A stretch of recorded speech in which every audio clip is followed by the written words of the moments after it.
So there are a lot of divisions on the left, not often aired in public, but they do disagree with each other. If there's one issue that unites almost everybody on that side, though, it's immigration.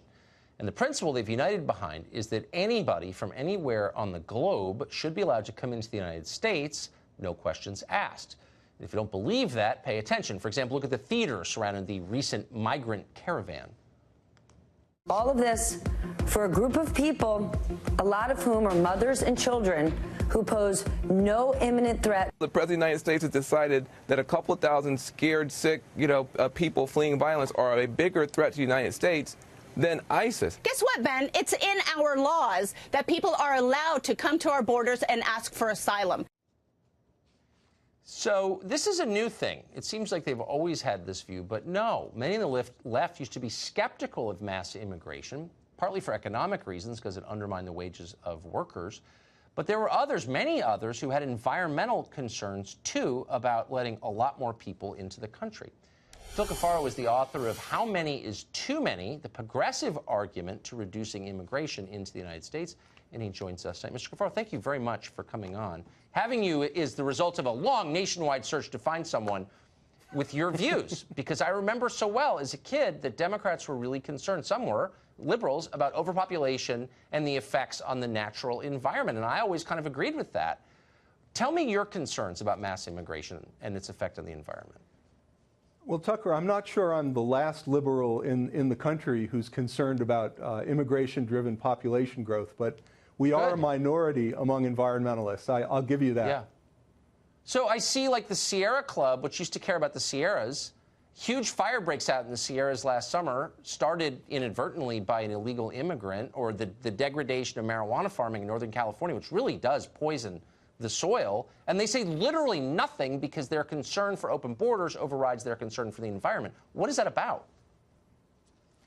Well, I think you're absolutely right. If you go back to the birth of the environmental movement 50, 60 years ago, there was so much concern and focus on population issues because people saw the connections between overuse of resources, between too much pollution, and the sheer numbers of people.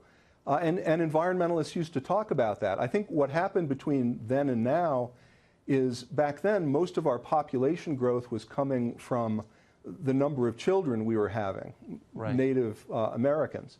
Whereas today, population growth in the U.S. is primarily driven by high levels of immigration. So people, for whatever reason, weren't as comfortable saying we needed to limit immigration as they were saying we need to limit how many kids we have. I think that's a mistake, though, because either way, you're driving population growth, and that has environmental consequences. So quickly, and I wish we had more time for this because I think it's fascinating, and I would urge people to buy your book on this. What's the response you get from your fellow liberals when you say, wait a second, there are environmental effects of letting all these people in? What do they say to you?